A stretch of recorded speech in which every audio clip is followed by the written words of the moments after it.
Nag-use po ako straight 4 days at sobrang namamalathap din na. Ilang days po dapat mag-rest ang face before mag-use ulit. So, hi po mga ka-Diyosa. So, ayan, nandito ulit ako. So, ang tanong po natin ka-Diyosa ay nag-apply daw siya nito sa kanyang mukha and then nagbalat na daw and medyo mahapdi na siya.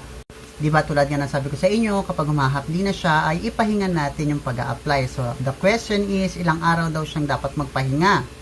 Well, based po sa experience mga ka-Diyosa, usually, after 2 to 3 days ng pagpapahinga po ng pag-a-apply nito, kapag humahapdi na siya, ay nawawala naman na yung ating mga skin irritation.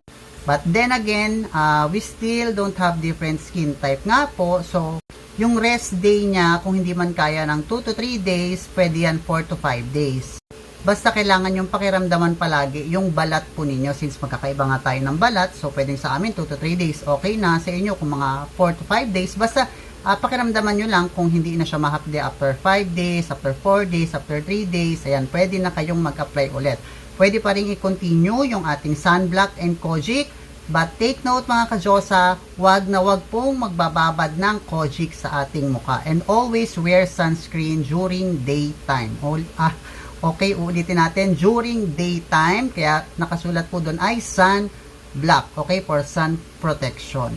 So, ayan, nandito naman na din. So, ganoon lang siya kadali. Pahingayin mo lang siya ng ilang araw hanggang sa pakiramdaman mo lang yung balat mo kung parang hindi na sumahapdi, nawawala na yung pamumula, pwede ka nang mag-apply ulit. So, ganoon lang, magkakaiba tayo ng skin eh. So, mag-apply na tayo, saktong-sakto. So, again, this is our new packaging.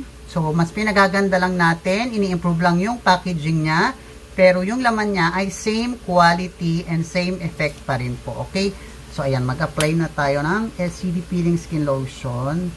Pero alam nyo, i-share ko lang sa inyo, kapag matagal na rin kayong user nito, katagalan, hindi na siya nagbabalat. Pero na-maintain niya yan. Ayan yung ganyan. Tsaka din, natutuyot na yung pimple ko. Malaki siya ngayon talaga, ang tagal. So, katagalan ng paggamit, mapapansin nyo, intolerable na yung mga nararamdaman yung pamumula-mula na yan. Hahanapin nyo naman siya. Ayun napansin namin dito. Nagiging na siya, parang na-immune na siya dun sa product. Sa una lang yung mga ganyan-ganyan. Pero katagalan, hahanapin nyo din yan. Mamimiss nyo yung pamumula. So, ang ginagawa namin, nagpapahinga kami at least 2 to 3 weeks pataas para talagang mag-peel siya ulit. Then, ayan. Maranasan mo ulit yung naranasan mong experience nung una. Pero kung ayaw mo naman, pwede mo namang ituloy. Pero, syempre, kailangan pa rin napapahinga yung skin natin kasi masama naman na lagi siya nag-exfoliate. At gumagamit ng mga rejuvenating product, diba? So, masama pa rin naman yun. So, yun, ganun lang kadali, diba? So, nakapag-apply na tayo ng SCD Peeling Skin Lotion. Pwede ka na matulog niyan. So, yun na mga ka-Diyosa. Get well soon. And again, after 2 to 3 days to 4 days, mawawala rin yan. Pwede ka na ulit mag-apply ng SCD Peeling Skin Lotion. So, yun lang mga ka-Diyosa. And have a great day po. Bye-bye!